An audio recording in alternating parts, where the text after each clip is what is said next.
YouTube, and then we'll get your feedback after. Okay. Cool. Love you, honey. Love you too. Bye. Mwah.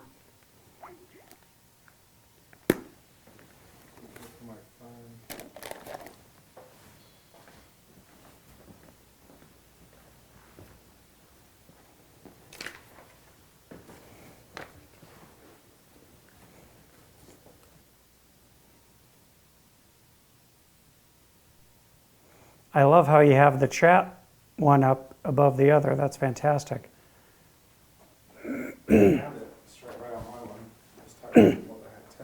Okay, yeah, she said she found it, so I told her it would just go live. Excellent. Very cool. It's live on YouTube. Go. She said she did find it? Yeah, she said she found it, so she will watch.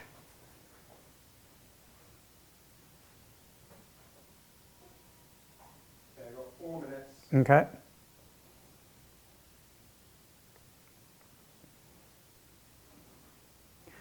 I love this. I can see the chat window perfectly. That's awesome. That looks really good.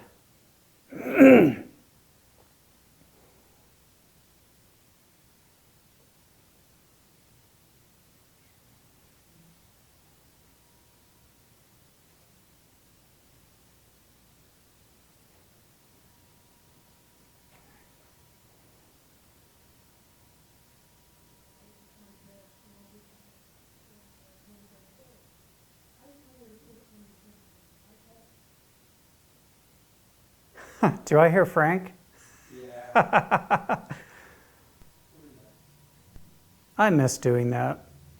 That was fun. Yeah. Your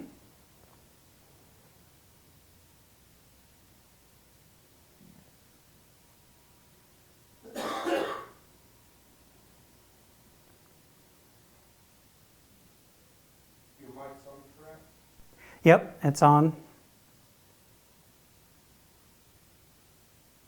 Testing 1, 2. Yeah, the preview looks fantastic.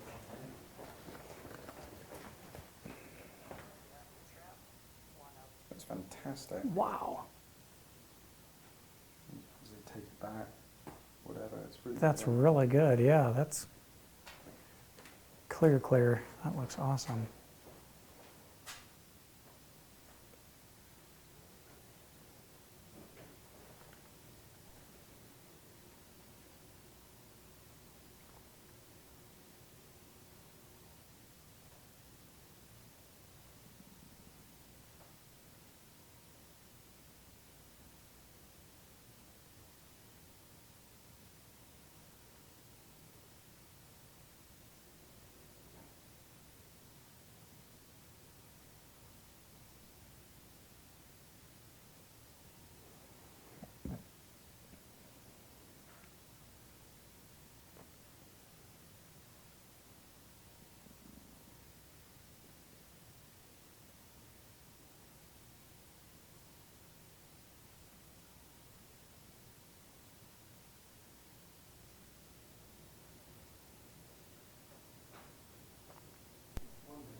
Okay.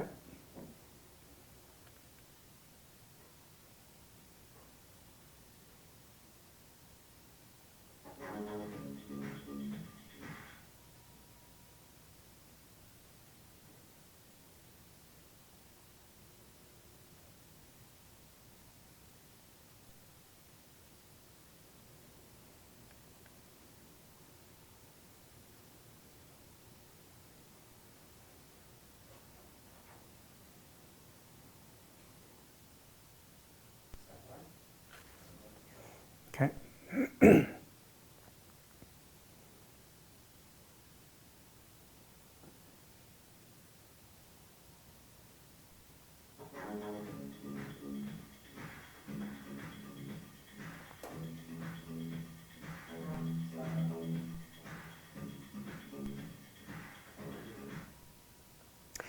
And hello, everybody. Welcome. You're watching LoadedTV.com. I'm Ken McKim, your host for this edition of What the Heck Tech. Thank you for joining us every Thursday at 6 o'clock. We do this little show and we talk about all sorts of weird things that you might not have heard of in other places. So from time to time, we do answer questions on the live chat. So if you're watching right now, you can log in, go to LoadedTV.com. You can see this live, and then below there's a space for you to log in, and you can chat with me as we're doing the show and ask any questions that you might have. So I'll just take a moment here to say hi to Mary, who just chimed in. Hello, Mary. And hello, John. Good to see everybody.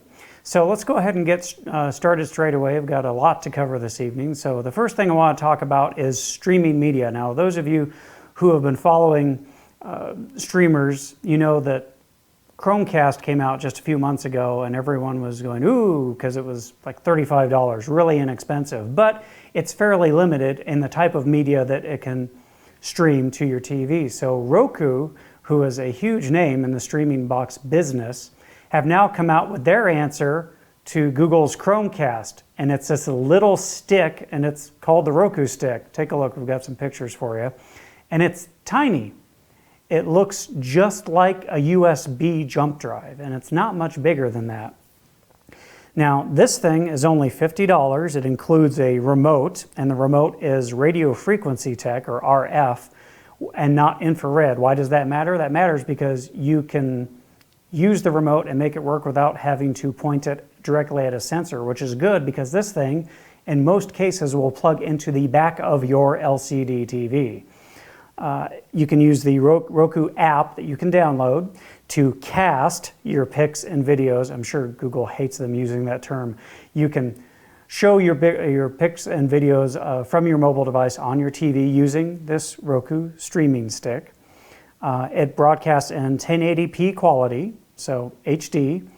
It's dual band wireless support, wireless N, which means that you get 802.11 dual band A, B, G, and N compatible with WEP and WPA encryption security, which is important.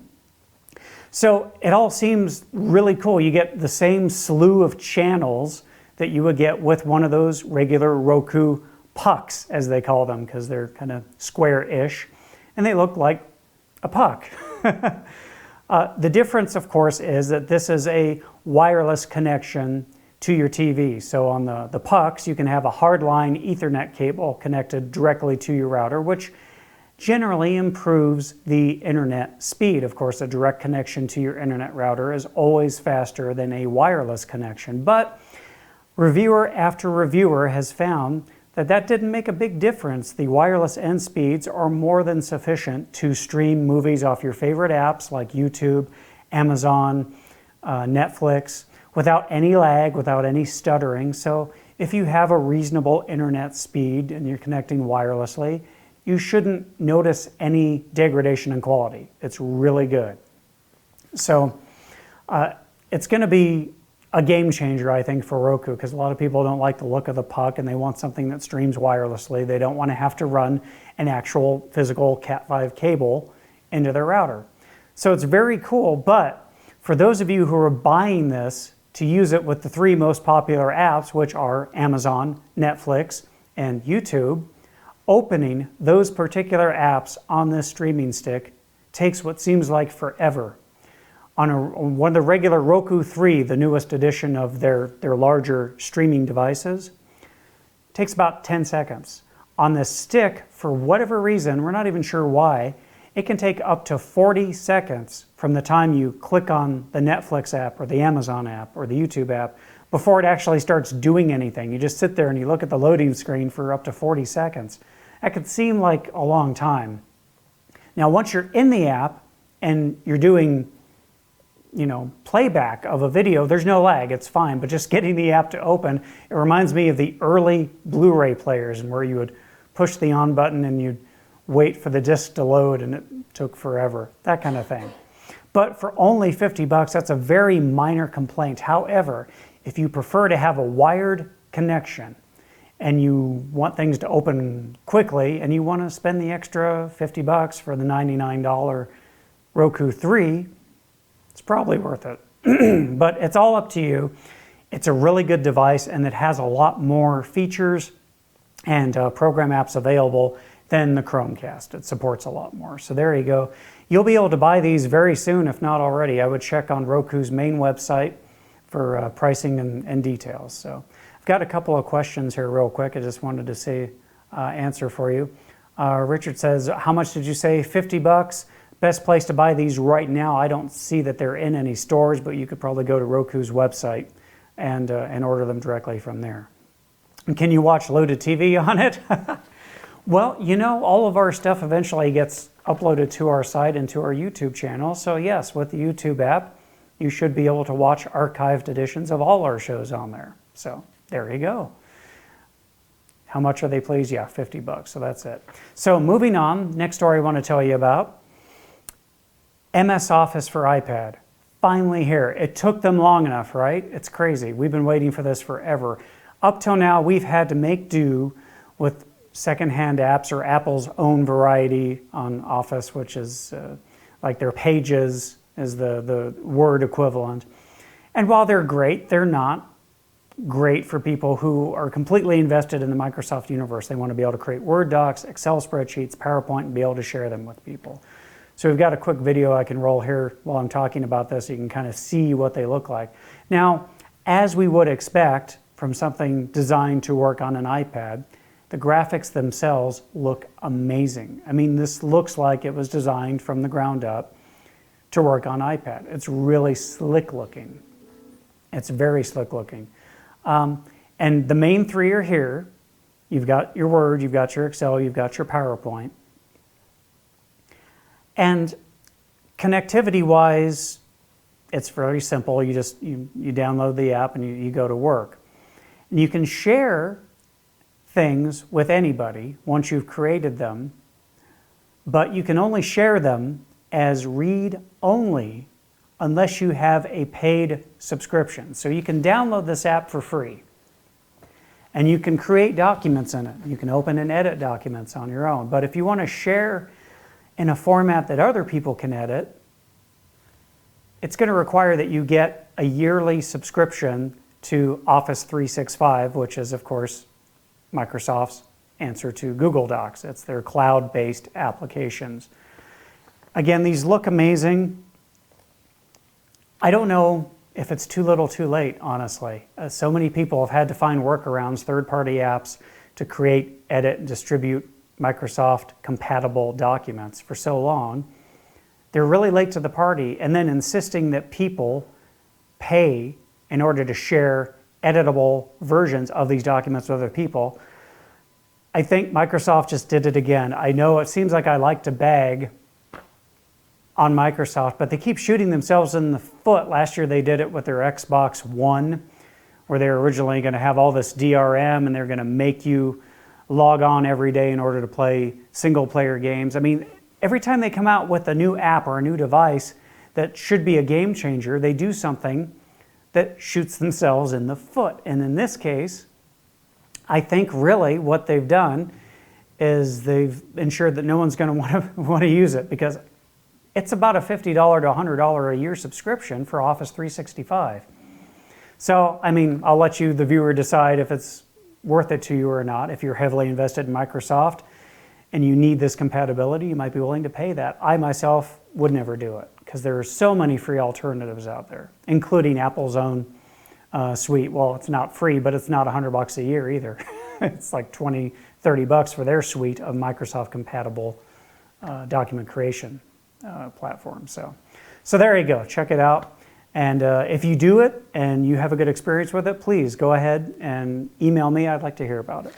So the next story, and this is creepy, okay? There's been a lot of work done recently with robots, with getting robots to look more human and behave in a more human fashion. Well, this video I'm about to show you takes it to a new level, because the robot you're going to see here has visual recognition of its surroundings. So it can actually look at people in the room it's with and look at them and focus in on them as it's moving around. This thing is creepy. Take a look at this video.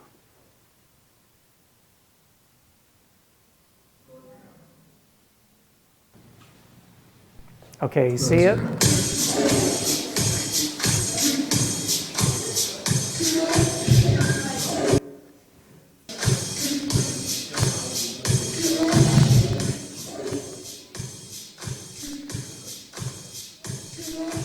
I mean, the first time I saw this, I was really, really creeped out. It's looking behind it, it's looking into the mirror at itself, and then it's looking at people that are standing behind it. And it's looking at them while it's doing these dance moves. I've never seen anything like this before. This thing is creepy good. Well, it's a better dancer than I am, first of all. And it has better legs than I do. There's a lot to hate in this robot. I think it's Bella that just said, oh my God, I thought that was real. Yes, because when you're looking at it, you don't immediately see that pole that's sticking out of the front end that's in the wall. It's mounted to the wall so it can move up and down. Yeah, animatronics have come a long way. The first time I saw anything that was animatronic was at Disneyland, and this makes those look, you know, like puppets by comparison. So here you go. I just wanted to show you the future robot overlords of mankind are going to look this creepy and dance this good. So there you go. I don't know what else to say other than I'm fascinated and creeped out all at the same time. It's brilliant. I love it. So moving on, a lot of you might know in the news that Facebook recently bought a company called Oculus VR. Oculus has been working on state-of-the-art virtual reality technology. Now these are those big old face like sets that you put on, and then it kind of immerses you in a virtual world where you can reach out and interact with your environment, open drawers, pick things up, that kind of thing. So a lot of people are not happy that Facebook has bought this company because they think that Facebook is going to ruin it. Well, someone on the internet felt pretty much the same way most people do about it and created this really funny video to show what playing a first-person shooter with the Oculus visor on, now that it's owned by Facebook, what that might look like. Take a look. I laughed so hard when I saw this. It finally came in. What? The new Oculus Rift? Yep. Let's try it out.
So yeah, so yes, it is a joke.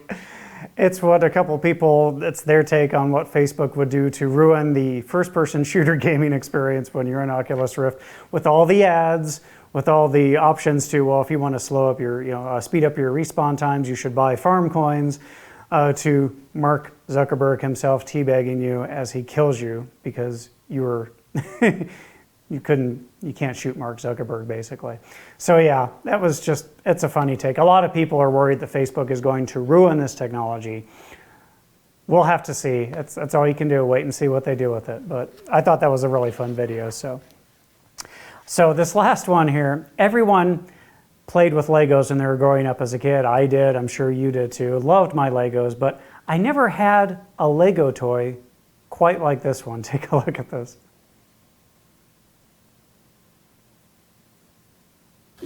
Verplaatsen TV.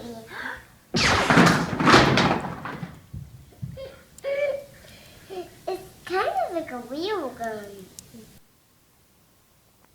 So yes, I never had a Lego gun like that growing up. I can't tell you how many times I wish I had. That's the best Lego blaster ever.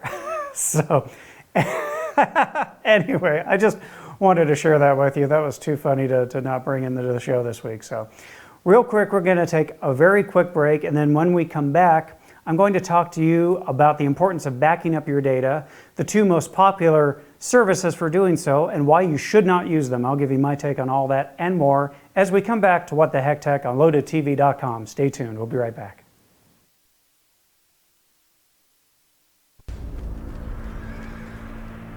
Joffrey, Cersei, Tywin Lannister, the Red Woman. I can't sleep until I say the names. The names of every person in Westeros. Only the ones I'm going to kill.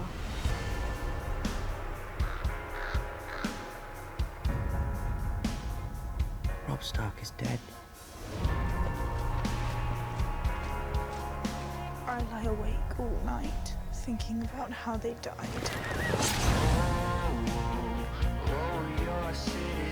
He was betrayed by his own men. All we can give him now is justice.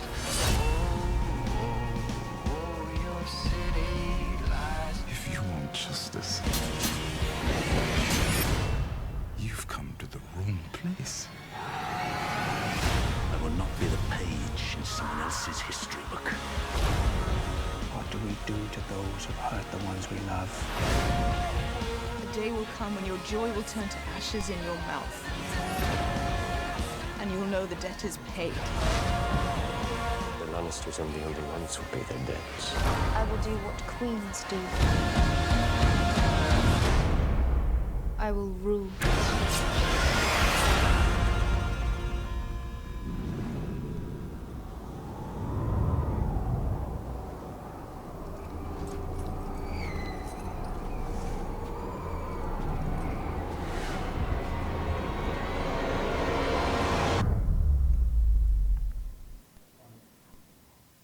And welcome back. You're watching LoadedTV.com. This is What the Heck Tech, and I'm your host, Ken McKim. And that trailer actually made me want to watch Game of Thrones. I haven't seen it yet. Don't flame me. I know I need to see it. I'm working on it. So this segment is all about backing up your data. Everyone knows it's important.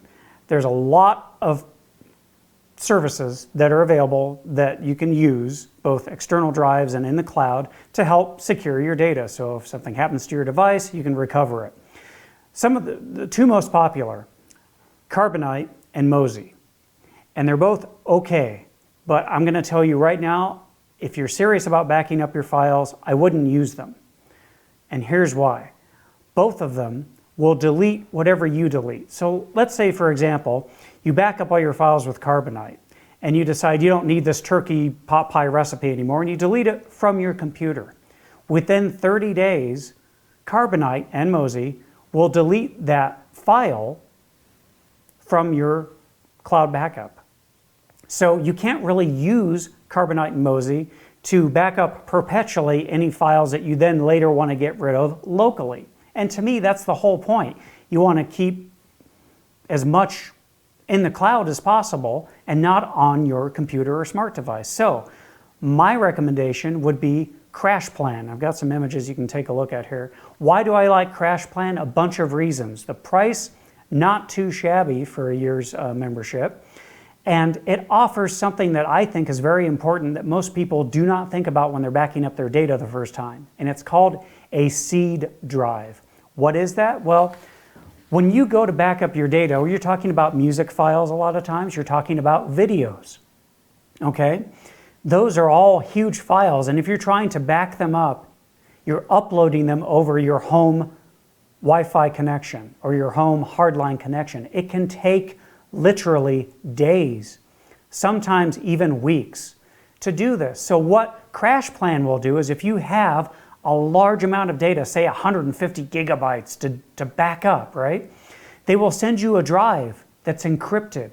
You plug it into your laptop or your desktop.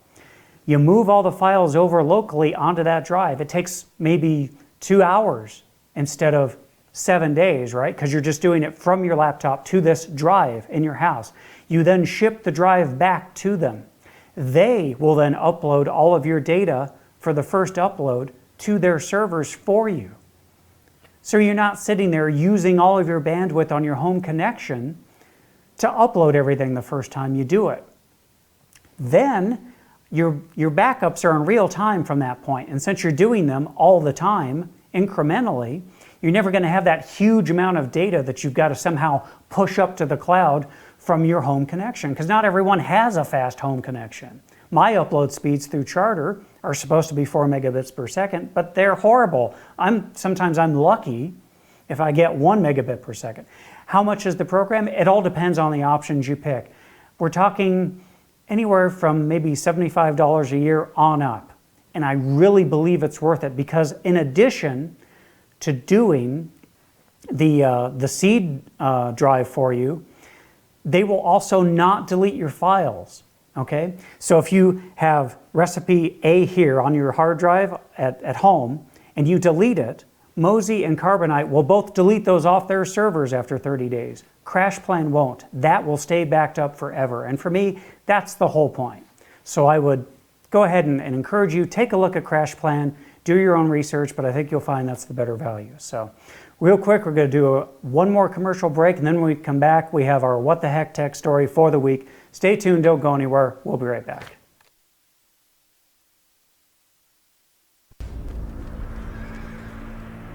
Joffrey.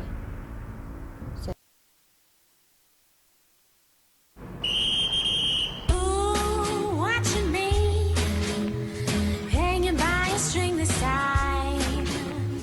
Don't easily climax on the perfect life. Ooh, watching me, hanging by a string this side. Don't easily a smile worth 100 lives.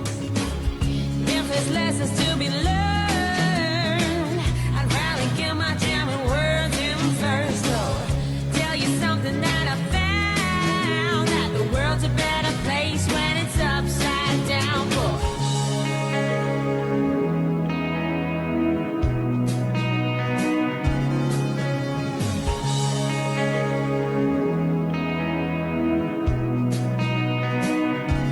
Sweet about me, nothing sweet about me, yeah. Sweet about me, nothing sweet about me, yeah. Sweet about me, nothing sweet about me, yeah. Sweet about me, nothing sweet about me, yeah.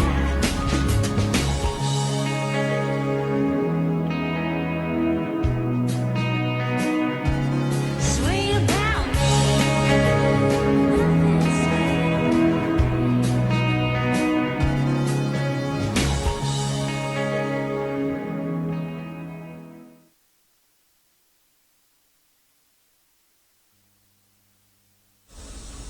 Hi, honey. Hi, darling. How's work? Not great. Really busy, actually. And we still haven't started the financials. Oh, poor baby. So I think we're digging in for a late one tonight. Do you want me to leave your dinner in the oven? No, I think Tim's going to order in a stack of pizzas. I better go. The sooner I start, sooner I finish, eh? All right, darling. Good luck. I love you. I love you too, babe. See you later. Bye. Yep. Cheers, mate. You're around next. See you out there.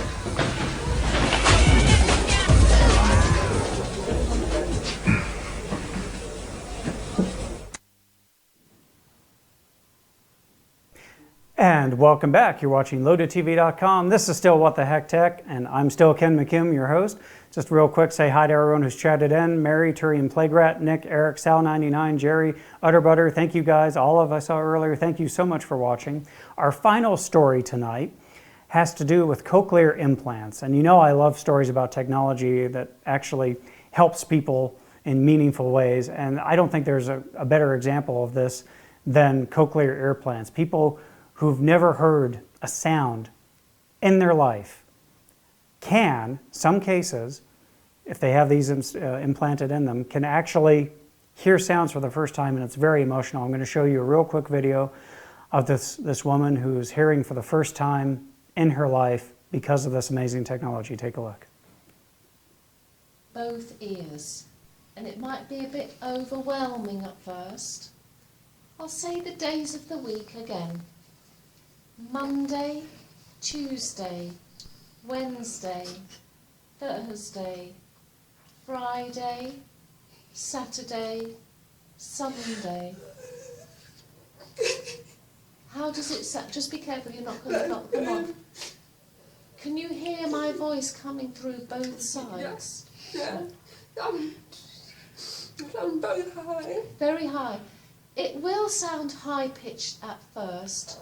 Your brain will readjust it for you. Okay. It won't always sound that way.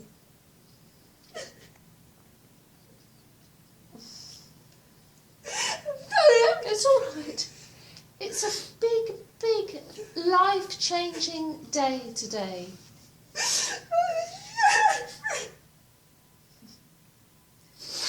Can you hear your own voice? Good. Sounds very, very strange. Yes, it will do. Oh, you've done so well, Joanne. It's such a huge thing that you've just achieved. You should be Okay, really if you need to proud cut of back early, you yourself. can. We don't have to show the whole thing. So. Fantastic.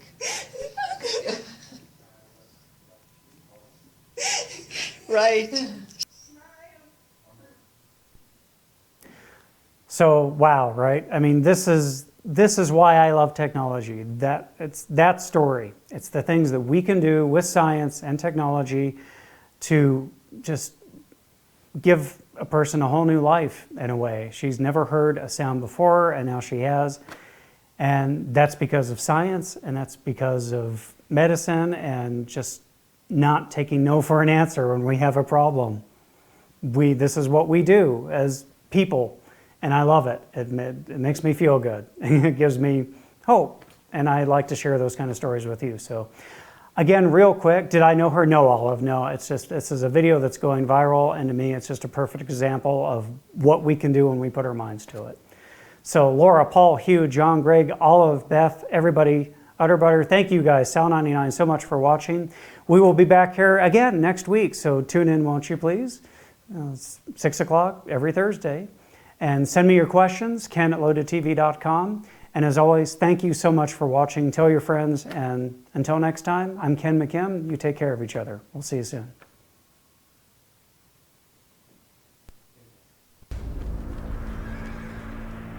Joffrey, Cersei, Tywin Lannister, the Red Woman. I can't sleep until I say the names. The names of every person in Westeros. Only the ones I'm going to kill.